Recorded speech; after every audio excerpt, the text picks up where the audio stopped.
RD Congo exclusivité toujours biso to baki biso to za premier bino bolandara na sima bota Léopard a to na kata stade des Martyrs grand Libulu oto benga grand Libulu na kata stade des Martyrs bomoni a Léopard ba s'entraîner awa ba tumsu ba kota ratika RD Congo info donc na cadre ya éliminatoire ya Coupe du Monde Léopard abetaki aller na Burundi lobby ba beta retour aller ba ganaki 3D Léopard na biso RD Congo ba ganaki 3D retour lobby ka a na grand Libulu stade des Martyrs ce que toyé etaki RD Congo tu te présenter bino entraînement. Comment est-ce que les joueurs vont travailler? Comment est-ce que les joueurs vont préparer match? Et puis, tu reçois une interview dans quelques joueurs, c'est la bino car pour match au ya lobby et puis comment est-ce que l'équipe Mobima le pas réseau se comporter. Donc Gradimou ya auto cascadara chaque fois génie. On a bien un génie. Donc caméraman, réalisateur, monteur, auto cascadara tout ça awa. Tu relaxes bien, on va travailler, puis tu vas faire une interview pour mona.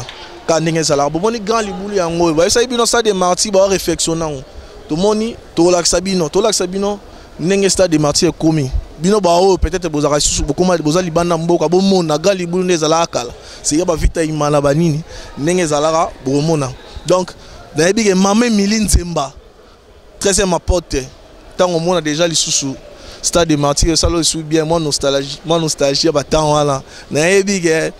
Mon vieux, il m'a César Angadi, tant au monde, les sous moi tant au monde au CP. La sanité, Glody, Nzama Norvège, tant au monde, les sous Kala, Nengue Zalara, Stade des Martyrs, tant au monde, les joueurs. Pour eux, ils ont Mama Belé à RD Congo Léopard, Mama Belé au CP, l'équipe n'a pas Mboka. Pour Naboula, on a vu son nyonso. Donc, Venangaï. Les gars qui signent dans Londres, il y a un tout ce qui est bien en entraînement et puis tout en après. Tout ça là, on y va.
Balandia RD Congo Info, de bon moyen tozana Papa Kalambaye, ancien gardien à Léopard, il y a gardien Mazembe, Léopard.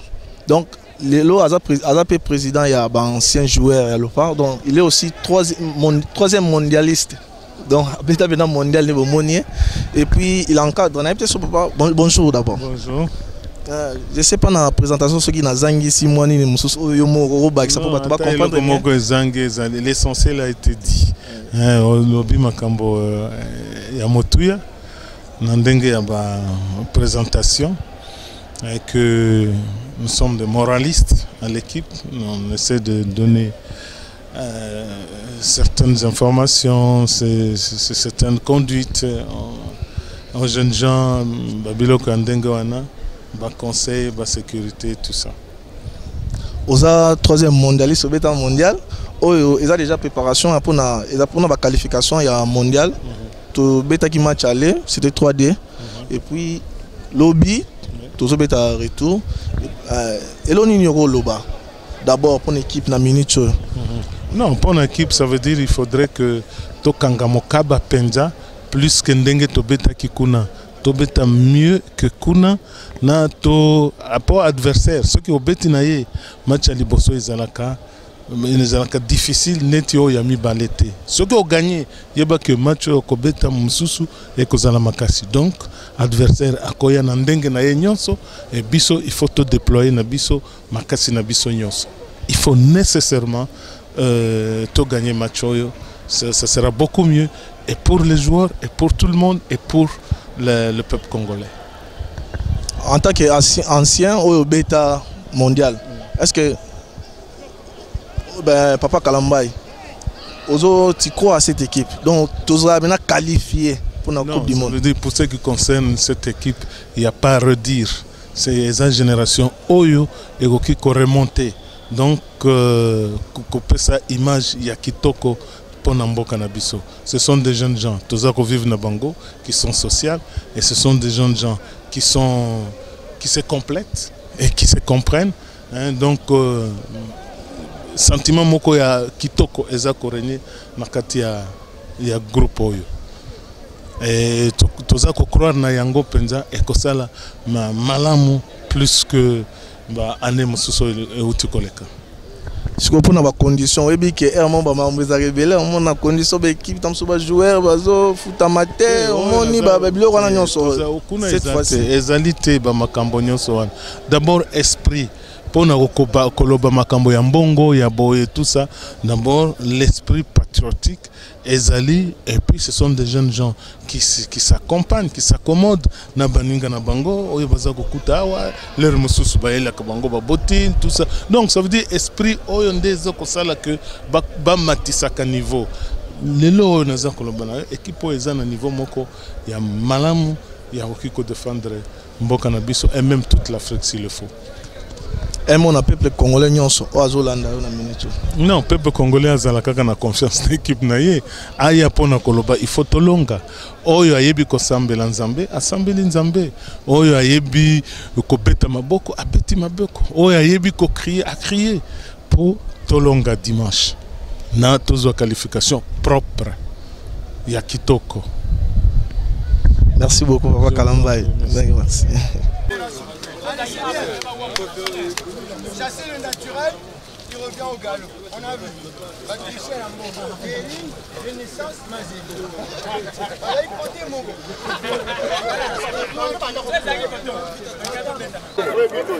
Comment on a raté dans la tribu? Vous gagnez nos choses. Wow! Ballon les a été. Même les a à 2 mètres. Quand tu es poussé le placement. La vis, c'est ça, c'est la vis.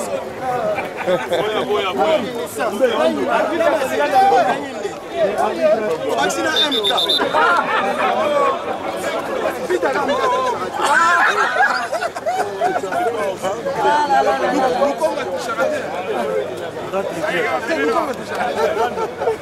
Section.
Oh.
Et ça m'a comment d'abord?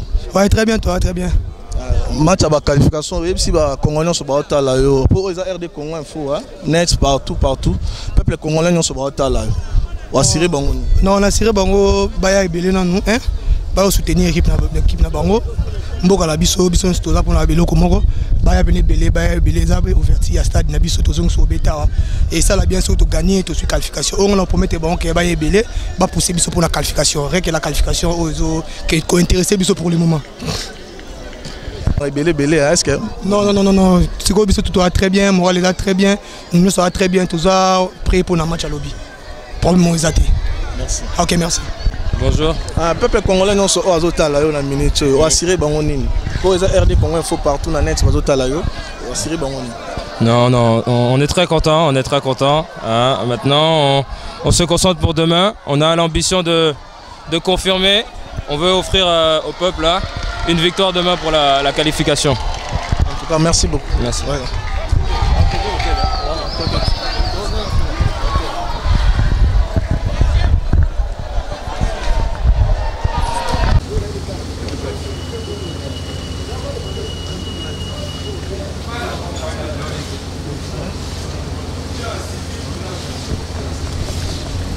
Gabs.